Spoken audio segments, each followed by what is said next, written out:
Hello viewers, bunnies classes में आपका स्वागत है। इस वीडियो में हम लोग कंप्यूटर के 20 क्वेश्चन देखेंगे, साथ में उसका एक्सप्लेनेशन भी देखेंगे। सबसे पहला क्वेश्चन है, दशमलव संख्या 345 को अष्टक में कैसे बदलें। तो आइए सीखते हैं किसी भी संख्या को अष्टक में कैसे बदल देते हैं। मतलब कोई भी दशमलव संख्या हो उसको अष्टक में, खष्टक में, सप्तम में, किसी भी चीज़ में बदलना हो तो कैसे बदलते हैं। क्योंकि यहाँ पे क्वेश्चन अष्टक में है, नंबर 345 दिया है। हो सकता है आपको क्वेश्चन एग्जाम में जो आए उसमें 345 के बदले कुछ और नंबर हो, अष्टक के बदले में खष्टक पूछ दें, तो उस कंडीशन में क्वेश्चन को कैसे सॉल्व करेंगे यहाँ से सीख लीजिए। तो पहला क्वेश्चन है, 345 को क्या करेंगे हम लोग, 345 को अष्टक में बदलना है तो 8 से भाग देंगे। अब 345 को 8 से भाग देंगे तो क्या होगा, ये 8 चौका 32, यहाँ रह गया 2, 25, तो 8 त्रिक 24, 43 भागफल आया और शेषफल कितना बचा, 1, 24, तो 25 में से 24 जाएगा तो 1। अब फिर ये जो भागफल है इसको फिर से हम लोग भाग देंगे 8 से। अष्टक है तो सिर्फ 8 से ही भाग देंगे, तो यहाँ बचेगा 8 पंचे 40, शेषफल 3। अब 5 जो शेषफल बचा है इसको फिर से 8 से भाग देंगे। तब तक हम 8 से भाग देते रहेंगे जब तक कि भागफल 0 ना हो जाए। अब 5 को 8 से भाग देंगे तो भागफल क्या होगा, 0, लेकिन शेषफल क्या होगा, 5, क्योंकि यहाँ पे तो पूरा पूरा शेषफल ही हो जाएगा, भाग तो लगेगा ही नहीं। अब हमारा जो आंसर होगा वो नीचे से ऊपर की तरफ होगा, 1 3 5 नहीं, 5 3 1, यहाँ पे अष्टक, ये अष्टक से भाग दिए तो अष्टक, सप्तम तो होगा 7, अष्टक होगा तो 6, ऐसे लिखेंगे। तो हमारा आंसर हुआ, क्वेश्चन का आंसर है डी। आइए अगला क्वेश्चन देखते हैं। निम्नलिखित में से कौन सा कृत्रिम बुद्धिता का घटक नहीं है। देखिए, डीप लर्निंग क्या है, वो आर्टिफिशियल है। मशीन लर्निंग, मशीन से ही मशीन लर्निंग होता है तो वो भी आर्टिफिशियल है। कंप्यूटर खुद ही एक मशीन है तो वो भी एक मशीन लर्निंग ही है। लेकिन स्टेम लर्निंग क्या है, वो कृत्रिम नहीं है। तो इसका आंसर होगा हमारा बी, स्टेम लर्निंग। इसका आंसर होगा हमारा बी, स्टेम लर्निंग। ठीक है, आइए नेक्स्ट क्वेश्चन देखते हैं। इसको पहले रिमूव कर लूँ सो दैट कि आपको नेक्स्ट क्वेश्चन एक्सप्लेन कर पाऊँ मैं।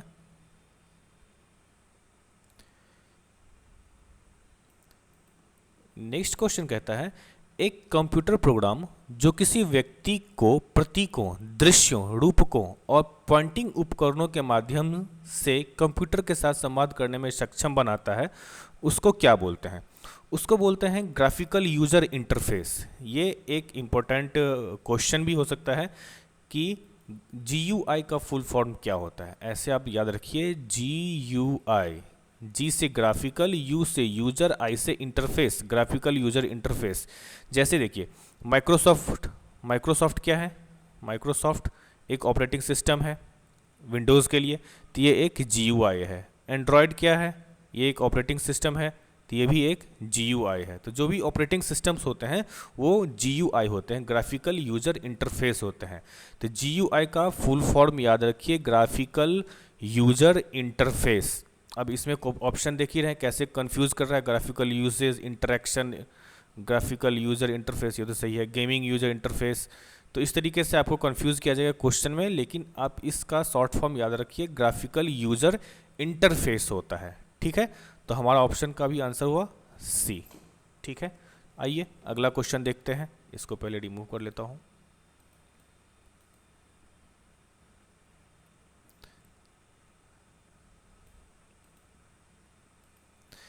एसक्यूएल का पूर्ण रूप क्या है, ये भी एक एब्रीवेशन है।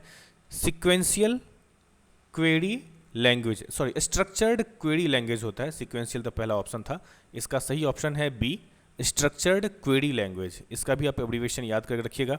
वैसे एब्रीवेशन का एक पूरा सीरीज़ में बनाऊंगा, जिसमें एक वीडियो में तो नहीं हो पाएगा क्योंकि बहुत सारे हैं, तो 2 से 3 वीडियो बनाऊंगा जिसमें सिर्फ एब्रीविएशन जो भी आपके लिए इंपॉर्टेंट है वो सारे कवर हो जाएंगे। अभी के लिए खैर इतना याद रखिए कि एसक्यूएल का पूर्ण रूप है स्ट्रक्चर्ड क्वेरी लैंग्वेज। ठीक है, आइए नेक्स्ट क्वेश्चन देखते हैं।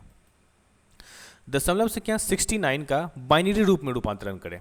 अब वहाँ पे जिस तरीके से पिछले क्वेश्चन हमने देखा था कि अष्टक में, तो अष्टक में हम लोगों ने 8 से भाग दिया था। अब यहाँ पे बाइनरी है तो बाइनरी में हम लोग क्या करेंगे, 2 से भाग देंगे। अब देखिए, जैसे यहाँ पे 69 है, 69 हमको बाइनरी में करना है तो 2 से भाग देंगे। तो पहले क्या आएगा, 34 दूना 68, भागफल 34 हुआ, शेषफल 1 हुआ।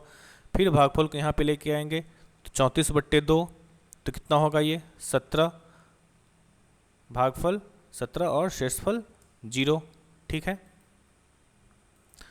अब फिर से 17 को यहाँ पे लेके आएंगे, 17 को फिर से 2 से डिवाइड करेंगे, क्योंकि बाइनरी में है, बाइनरी में 2 ही डिजिट होता है, 0 और 1, 0 और 1 2 ही डिजिट होता है बाइनरी में। इसको ध्यान रखें कि बाइनरी में 2 ही डिजिट होते हैं, 0 और 1। ये भी क्वेश्चन आता है। तो यहाँ पे 17 को 2 से भाग देंगे तो ये होगा 8 और शेषफल बचेगा 1। फिर से 8 को भाग देंगे 2 से तो यहाँ होगा 4 और शेषफल बचेगा 0। फिर से 4 को भाग देंगे 2 से तो भागफल होगा 2 और शेषफल बचेगा 0। और फिर से 2 को 2 से देंगे तो भागफल होगा 1, ये बचेगा 0। और यहाँ पे फिर 1 को 2 से लास्ट में, क्योंकि ये जब तक 0 नहीं होगा भागफल तब तक देते रहना है, तो यहाँ पे भागफल होगा 0, यहाँ पे होगा 1। तो इसका आंसर क्या होगा, नीचे से ले के ऊपर तक, तो 1 1, यहाँ पे 3 0 है, 1 2 3, फिर 1 है, फिर 1 है, फिर 0, फिर 1। तो आपका ये ब्रैकेट बंद 2, तो कौन सा आंसर होगा 1 0 0 1 0 0 1 0 0 1 0 1, मतलब ऑप्शन सी। ऑप्शन सी इसका करेक्ट आंसर है। आप देख रहे हैं, तो इस तरीके से बाइनरी वाला, अष्टक वाला, जो भी दशमलव संख्या में इस तरीके से बोले क्वेश्चन निकालना, तो उसको सीख लीजिए, क्योंकि यहाँ पे 69 हो सकता है आपको 78 दे दे, कुछ भी दे दे। तो अगर इस परिस्थिति में आपको निकालना नहीं आता है तो क्वेश्चन छूट जाएगा। और ये इस तरह के क्वेश्चन, एक क्वेश्चन आने के चांसेस हैं, क्योंकि ये क्वेश्चन थोड़े से टफ होते हैं, लोगों को निकालना नहीं आता है, क्योंकि इसमें कैलकुलेशन करना पड़ता है। इसलिए इस चीज़ को सीखिए और एक भी क्वेश्चन एग्जाम में ना छूटे, इसकी पूरी तैयारी करके रखिए। आइए अगला क्वेश्चन देखते हैं। दशमलव संख्या 101 को अष्टक में परिवर्तित करें। अब 101 को अष्टक में परिवर्तित करेंगे, आप खुद से करके देखें, और अगर आपसे ना हो तो कमेंट सेक्शन में कमेंट करें, मैं आपको उसमें बताऊंगा कि कैसे करते हैं। वैसे अभी के लिए मैं बता दूं, ऑप्शन डी होगा 145, ये वाला, ये ऑप्शन आपका डी है, ये आपका आंसर होगा। 145 के पावर यहाँ पे नीचे 8 है। आइए नेक्स्ट क्वेश्चन देखते हैं। 109 को हेक्साडेसिमल में बदलें, तो इसका ऑप्शन होगा ये 6D16। इसको भी आप करके देखें, 6D16। राधा को एक ईमेल प्राप्त होता है जिसमें कहा गया है कि उसका क्रेडिट कार्ड खाता तब तक निलंबित कर दिया जाएगा जब तक कि वह जल्दी से अपने क्रेडिट कार्ड जानकारी और पिन ईमेल नहीं करती है। यह किस प्रकार का उदाहरण है? इसको बोलते हैं फिशिंग। इस तरह के जो भी क्राइम होते हैं उसको बोलते हैं फिशिंग। अब इसमें देखिए, स्कैनिंग, फिशिंग, स्पैमिंग और चोरी, ये 4, वैसे तो कंप्यूटर टर्म में इस तरीके की चीज़ों के लिए 5-6 वर्ड हैं, और भी 1-2 वर्ड्स और हैं। अभी हम इसको देखते हैं। स्कैनिंग क्या होता है? स्कैनिंग में क्या होता है कि कोई चीज़ स्कैन होता है, और उस तरीके से जो चोरी होता है उसको बोलते हैं स्कैनिंग। फिशिंग में क्या होता है कि आपको ईमेल प्राप्त होता है और उसमें आपको कहा जाता है कि आप अपना कुछ डेटा दीजिए, तब वो होता है फिशिंग। और स्पैमिंग में क्या होता है, आपको भी स्पैमिंग में भी ईमेल ही आता है, लेकिन आपको उसमें से डेटा मांगा नहीं जाता है, आपको बस बोला जाता है कि इस लिंक पे क्लिक करें। आप जैसे ही उस लिंक पे क्लिक करेंगे फिर आपके साथ चोरी हो जाएगा, जो भी फ्रॉड होना होगा वो फ्रॉड हो जाएगा। तो वो हुआ स्पैमिंग। स्पैमिंग में क्या हुआ, आपको कोई इनपुट नहीं देना है, जबकि फिशिंग में आपको ध्यान रखना है कि इसमें आपको अपना इनपुट देना है, चाहे वो क्रेडिट कार्ड जानकारी हो या फिर पिन हो या कुछ भी, आपको इनपुट देना पड़ेगा। अब इसी से हमको एक टर्म याद आ रहा है, CVV। जनरली जो फ्रॉड होता है उसमें फ्रॉडस्टर जो होते हैं वो आपको CVV नंबर मांगते हैं, पिन मांगते हैं। एक तो पिन मांगते हैं और दूसरा CVV नंबर मांगते हैं। तो पिन तो जानते ही हैं, और CVV का क्या फुल फॉर्म होता है? Card value verification. इस तरीके से इसका होता है CVV का। आइए नेक्स्ट क्वेश्चन देखते हैं। निम्नलिखित में से कौन से वाईफाई के घटक हैं?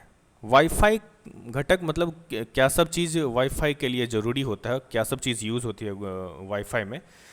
तो देखिए, एडेप्टर, वाईफाई के लिए एडेप्टर यूज़ करते हैं, ट्रांसमीटर यूज़ करते हैं। एडेप्टर मतलब वो जो एक रिसीवर टाइप से होता है एडेप्टर, वो हुआ। रिसीवर, संवेदनशीलता, ये भी है। ट्रांसमीटर भी है।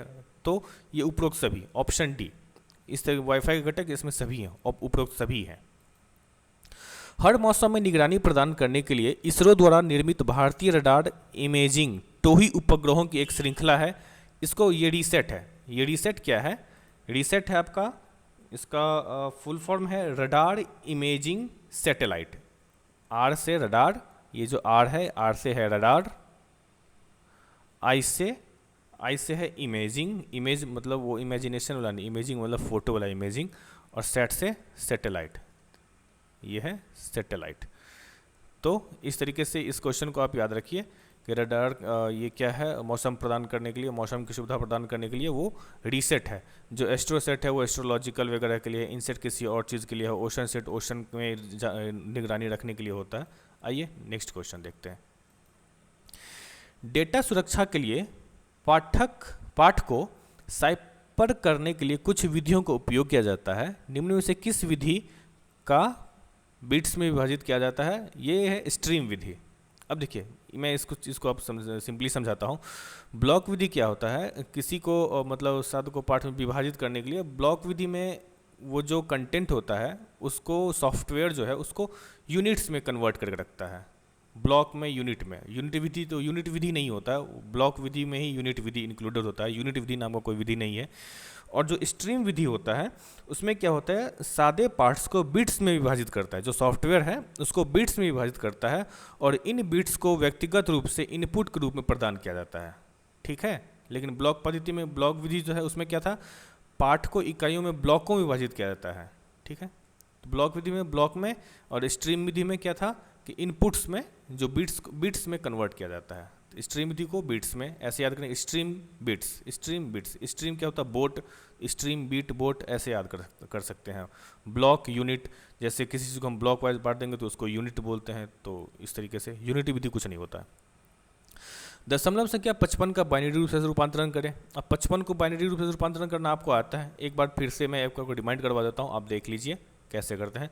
फिर से वही है, 55 को 2 से डिवाइड करेंगे, 55 को 2 से डिवाइड करेंगे, रिजल्ट क्या आएगा यहाँ पे 27, शेषफल 1, भागफल 27, शेषफल 1। फिर से 27 को 2 से डिवाइड करेंगे तो ये हो जाएगा 13, फिर से 1, फिर से 13 को 2 से डिवाइड करेंगे तो ये हो जाएगा 6, शेषफल 1। फिर 6 को 2 से डिवाइड करेंगे तो ये होगा 3, शेषफल 0। फिर 3 को 2 से डिवाइड करेंगे तो ये हो जाएगा 1, शेषफल 1। फिर 1 को 2 से डिवाइड करेंगे तो ये हो जाएगा 0 और ये हो जाएगा 1। ठीक है। तो नीचे से ऊपर की तरफ जाना है हमको, तो 1 1 0 1 1 2। अब देख लिया ऑप्शन कौन सा है, ऑप्शन है डी। तो ये इसका और सही ऑप्शन हुआ डी। आइए नेक्स्ट क्वेश्चन देखते हैं। मशीन इनकोडेड टेक्स्ट में टाइप किए गए हस्तलिखित या मुद्रित टेक्स्ट को की छवियों का इलेक्ट्रॉनिक या यांत्रिक रूपांतरण किसके द्वारा किया जाता है? वो होता है ऑप्टिकल कैरेक्टर रिकॉग्निशन, OCR। ये क्वेश्चन भी आया हुआ है। इस क्वेश्चन को आप ध्यान रखिए, ये एब्रीविएशन में है। ये क्वेश्चन इंपॉर्टेंट, एक होता है OCR, एक होता है OMR। OMR मतलब जो हम लोग पहले एग्ज़ाम देते थे तो जिसमें गोल गोल लगा के करते थे, वो होता है OMR। एक होता है OMR और दूसरा होता है OCR। OCR मतलब ऑप्टिकल कैरेक्टर रिकॉग्निशन।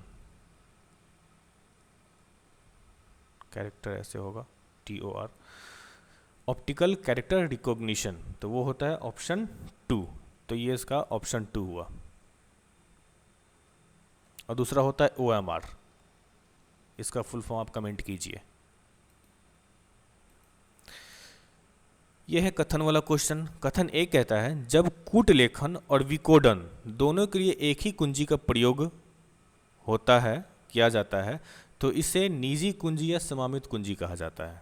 दूसरा कथन कहता है, जब भिन्न कुंजी एक कूट लेखन के लिए और दूसरी विकोडन के लिए असममित या सार्वजनिक कुंजी कहलाती है। देखिए इसमें दोनों कथन सत्य हैं, क्योंकि जब कूट लेखन और विकोडन दोनों के लिए एक ही कुंजी का उपयोग किया जाता है तो इसे निजी कुंजी या सममित कुंजी कहा जाता है। ठीक है। और जब अलग अलग कुंजी एक कूट लेखन के लिए दूसरी विकोडन के लिए उपयोग की जाती है तो इसे असममित कुंजी या सार्वजनिक कुंजी कहा जाता है। इसलिए ये दोनों कथन सही हैं। अगर आपको कन्फ्यूज़न हो गया है इन वर्ड्स में फंस के, तो थोड़ा सा बैक लेके फिर से इस चीज़ को सुनिए, आपको अच्छे से समझ में आ जाएगा। नेक्स्ट क्वेश्चन देखते हैं। MMX क्या है? Multimedia extension. MMX एब्रीवेशन है, ये एब्रीवेशन वाले चैप्टर जब मैं करूँगा तो ये पूरा पूरा एब्रीवेशन एक साथ हो जाएगा, आपका क्वेश्चन नहीं छूटेगा। लेकिन अभी के लिए multimedia extension, B number option. एक वेब संसाधन का एक संदर्भ जो एक कंप्यूटर नेटवर्क पर इसके स्थान और पुनर्प्राप्ति के लिए एक तंत्र को निर्दिष्ट करता है, उसको क्या बोलते हैं? URL। URL ये है URL। ये भी एक एब्रीवेशन है, यूनिफॉर्म रिसोर्स लोकेटर, इसको बोलते हैं URL।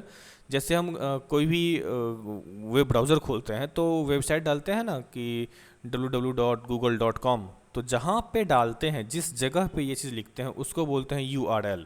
वो एक ऐसा जगह है जिसमें कोई भी हम एड्रेस डालेंगे तो हमको उस जगह पे पहुँचा देगा, इसलिए उसको बोलते हैं एक ऐसा वेब संसाधन, एक संदर्भ जो इसके स्थान और पुनर्प्राप्ति के लिए एक तंत्र को निर्दिष्ट करता है। ठीक है, आगे आइए देखते हैं। तो इसका क्या था? URL, option D. निम्नलिखित में से कौन सा उद्देश्य मेटा डेटा एकत्र करना और मिलान करना होता है? National digital library, option A. इसके बारे में तो बहुत कुछ आप लोगों ने पढ़ा होगा। शिक्षा मंत्रालय ने सूचना और संचार प्रौद्योगिकी के माध्यम से अपने राष्ट्रीय शिक्षा मिशन के तहत भारत के राष्ट्रीय डिजिटल पुस्तकालय की शुरुआत की है। इसका उद्देश्य मेटा डेटा को एकत्र करना और तुलना करना है और कई राष्ट्रीय और अंतर्राष्ट्रीय डिजिटल पुस्तकालयों के साथ अन्य प्रासंगिक पुस्तकालयों से पूर्ण पाठ सूचकांक प्रदान करना है। अगर आपसे पूछे कि नेशनल डिजिटल लाइब्रेरी क्या है, तो इस चीज़ को ध्यान रखिए कि मैंने क्या कहा था अभी, उस चीज़ को फिर से सुनिए। तो यहाँ पे ऑप्शन है ए, नेशनल डिजिटल लाइब्रेरी। अब है next question. Recycle bin Windows OS में एक फोल्डर है जो डेटा को स्टोर करता है, जिसे डैश कहा जाता है, उसको हार्ड ड्राइव कहते हैं। कंप्यूटर में 3 तरह के मेमोरी जनरली होते हैं, एक रैम, दूसरा रोम और तीसरा हार्ड ड्राइव। तो रैम, रोम, हार्ड ड्राइव मैं आपको पर्टिकुलरली अलग समझाऊंगा, लेकिन यहाँ पे समझिए हार्ड ड्राइव। जब रिसाइकल बिन डेटा होता है तो वो हार्ड ड्राइव से हटा दिया जाता है, जो आपका हार्ड ड्राइव है उससे हटा दिया जाता है। अब हटा देने के बाद कहाँ जाता है, आप हमको कमेंट कीजिए, या फिर मैं जब पढ़ाऊँगा कंप्यूटर टर्मिनोलॉजी तब उसमें इसको एक्सप्लेन करूँगा। डेटा सुरक्षा को निम्न में से किस तरीके से कार्यान्वित किया जाता है? डेटा सुरक्षा को निम्न में से किस तरीके से कार्यान्वित किया जा सकता है? बायोमेट्रिक प्रमाणीकरण, क्रिप्टोग्राफी, पासवर्ड। हाँ, ये सभी तरीके से आप अपने डेटा को सुरक्षित रख सकते हैं। जैसे बायोमेट्रिक से डेटा सुरक्षित रहता है, बायोमेट्रिक लगाते हैं मोबाइल में तो आपका मोबाइल खुलता है, तो ये एक तरह का एक सुरक्षा हो गया। क्रिप्टोग्राफी, क्रिप्टो से क्रिप्टो करेंसी से नाम याद होगा आपको, क्रिप्टो करेंसी, तो उसमें जो सिक्योरिटी यूज होता है उसको क्रिप्टोग्राफी बोलते हैं। पासवर्ड तो सभी कोई जानते हैं, पिन पासवर्ड, तो ये सभी उपरोक्त सभी, इसका आंसर हुआ डी। तकनीक का वह रूप जो क्रिप्टो करेंसी द्वारा उपयोग किया जाता है? ब्लॉकचेन। ब्लॉकचेन वर्ड का चलन ही क्रिप्टो के बाद से आना शुरू हुआ है, तो ब्लॉकचेन जानते होंगे आप लोग। Blockchain means crypto. ब्लॉकचेन एक टाइप का सिक्योरिटी है, वो भी एक वही क्रिप्टो के लिए ही जनरली यूज़ करते हैं उसको, वो उसको इनक्रिप्ट कर देता है। तो ये हुआ इसका ऑप्शन बी, ब्लॉकचेन। चलिए 20 क्वेश्चन हो गया है, मिलते हैं नेक्स्ट क्लास में। तब तक आप इस 20 क्वेश्चन को अच्छे से याद कीजिए, बहुत इंपॉर्टेंट क्वेश्चन थे। इसमें बाइनरी, हेक्साडेसिमल जो भी था, आप उन सब चीज़ों को प्रैक्टिस कर लीजिए जिससे कि आपको याद रहे। ठीक है, बने रहिए बनी क्लास में। नेक्स्ट वीडियो में मिलते हैं। धन्यवाद।